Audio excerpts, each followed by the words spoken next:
제가 만화 중에 열심히 심취해서 본 게 딱 하나가 있는데 슬램덩크? 네. 멋지고 싶어. 도박묵시로 카이지라는 만화가 있어요. 오, 저 알아요. 저의 네. 인생 만화입니다. 막 하는 이야기예요. 뭐 그냥 약간 과학적인 내용도 좀 나오고. 그렇죠. 파친코 편에서 보면 어떤 과학이 나오냐면 작가님 근데 카이지 얘기를 하셨잖아요.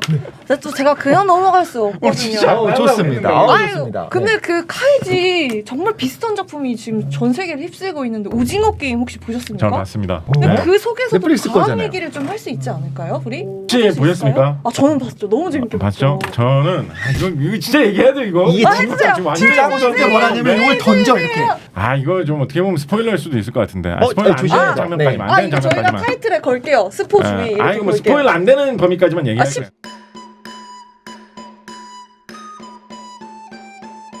10분 안으로 컷이래요. 10분 안으로 네, 컷. 진짜. 10분 저희 힘겹다, 저에게 진짜. 10분의 시간이 있습니다. 네. 오징어 게임 내용이 뭐 이런 사소한 그런 어릴 때 하는 놀이 같은 그런 건데 그걸 목숨 걸고 한다 뭐 이런 거잖아요, 그죠? 소꿉놀이를 하거든요. 네, 후반부에 가면 어떤 게임을 하냐면 징검다리 건너기 같은 그런 놀이를 한다라고 하면서 사람들이 높은 곳에서 유리판 위를 걸어가는 유리판으로 되어 있는 다리 위를 건너가는 그런 게임을 합니다. 그쵸? 오, 네네. 네.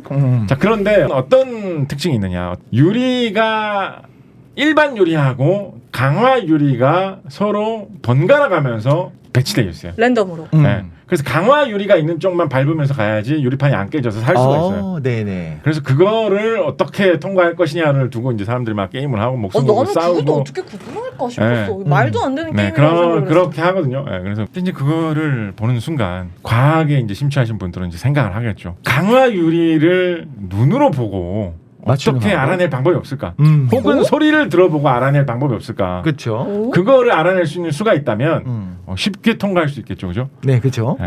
어떤 방법이 있을까? 오징어 게임의 그 재미를 손상시키지 않는 범위 내에서 여러분들께 설명을 드리면 네네. 두 가지 정도 생각해 보실 수가 있어요, 있습니다. 두 가지 있어요? 정도. 일단 첫 너무 번째, 재밌어. 벌써 10분 넘어가지 않나? 아니 3분밖에 안 벌써 됐어. 강화 유리를 만드는 방식이 몇 가지가 있어요. 네.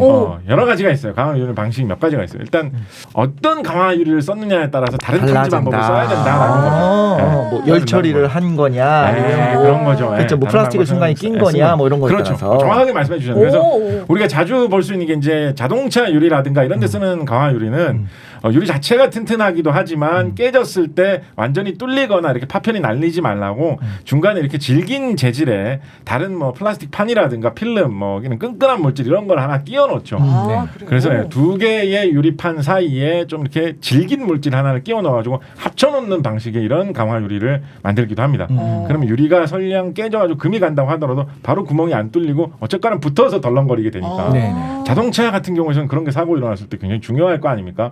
유리가 깨져가지고 파편이 날리면서 모든 사람들을 그렇죠. 다 찍는 것보다 유리가 금이 가도 어쨌건 붙어 있는 게 중요하잖아요. 그죠? 그렇죠. 그래서 자동차에서는 그런 걸 많이 활용하는데 자동차 아니고 뭐 창문 같은 데도 그런 거 활용하는 경우가 가끔 있고요. 그런 형태의 강화 유리라면 여러 겹의 접합으로 되어 있기 때문에 네. 분명히 빛이 들어왔을 때 그 여러 겹의 접합을 지나면서 가면서 간섭을 그 일으키는구나. 간섭과 굴절이 달라지면서 그 접합 면이 보일 거예요. 어허. 그렇구나. 네. 그것을 봐야 됩니다. 무지갯빛 같이 이렇게. 네, 그래서 그 첫 번째 강화 유리라면 그 강화 유리를 어떻게 만드느냐, 어떤 형태의 강화 유리냐에 따라서 구별하는 방법이 달라질 수 있다. 자, 그리고 두 번째 뭐냐? 뭐 이런 무시무시한 게임 여러분 인생에 뭐 안 하시는 게 좋겠지만 뭐 언제 또 이런 상식이 도움될지 모르니까 네. 강화 유리에 어떻게 보면 집중할 필요가 없어요. 우리는 일반 유리에 좀 더 집중할 필요가 있어요. 일반 유리의 네. 특징으로. 이 일반 유리는 이게 벌칙으로서 사람을 떨어뜨리는 역할을 해야 돼요. 네. 그렇죠. 그래서 일반 유리는 뭐 사실 저 같은 사람이야 아무 유리나 올라가도 대충 깨지겠죠, 그죠? 그런데 참가자 중에서 제일 가벼운 사람이 살금살금 올라갔을 때도 깨져줘야 돼요. 깨져야겠죠. 네. 그잖아요, 그죠? 그렇죠. 그래서 일반 유리가 상당히 약할 거예요. 기본적으로 일반 유리와 강화 유리의 기본적인 두께 차이와 재질 차이가 날 수밖에 없어요. 거기서는. 하긴 정말 날씬한 여자가 올라가도 깨져야 되니까. 깨져야 되니까. 그래서 게임상 안 깨지면 안 되니까. 안 깨지면 네. 게임이 안 되잖아요. 몸무게 작아가지고 그냥 뭐 통과하면 안 되잖아요. 그러니까 얇을 수밖에 없어요. 그래서 이게 실전 게임이라면 간단한 방법으로 어느 정도 실험해 볼 수 있습니다. 두들겨 보는 방법.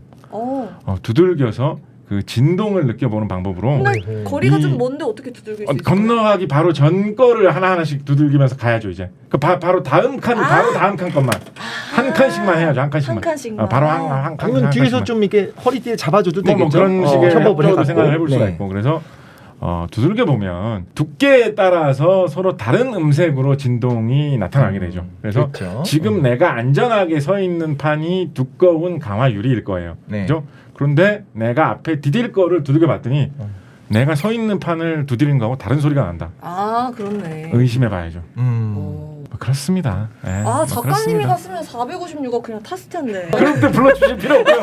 네, 그런 무서운 게임에 저 불러주실 필요 없고요. 저는 사실 오징어 게임의 대표적인 그런 대대적인 성공을 보면서 사실은 제가 쓴 여러 SF 소설도 한두 개 정도 뭐 영화사나 뭐 연락이 오고 TV 있군요 제작사 지금. 이런 곳에 이제 판권이 팔린 게 있거든요. 어머. 네, 그래서 앞으로도 좀 연락이 더 왔으면 좋겠다. 아, 제가 들은 바로는 오징어 게임도 그 생각하고 구상한 거는 2000년대라고 했던 것 같아요. 2010년도 되기 전에 2009년, 8년 이때부터였거든요. 그래도 카이지보단 아마 늦어요. 작가님이 쓰신 그것도 10년 정도 기다리면 조금 더 기다리면 기다려야겠습니다. 대박이 날 것 같습니다. 연락을 주시면 다음에 한번 오징어 게임의 과학으로 한번 해보면 또 재미있을 것 같고 작가님 모셔도 다시 한번 좋을 것 같고 그렇습니다.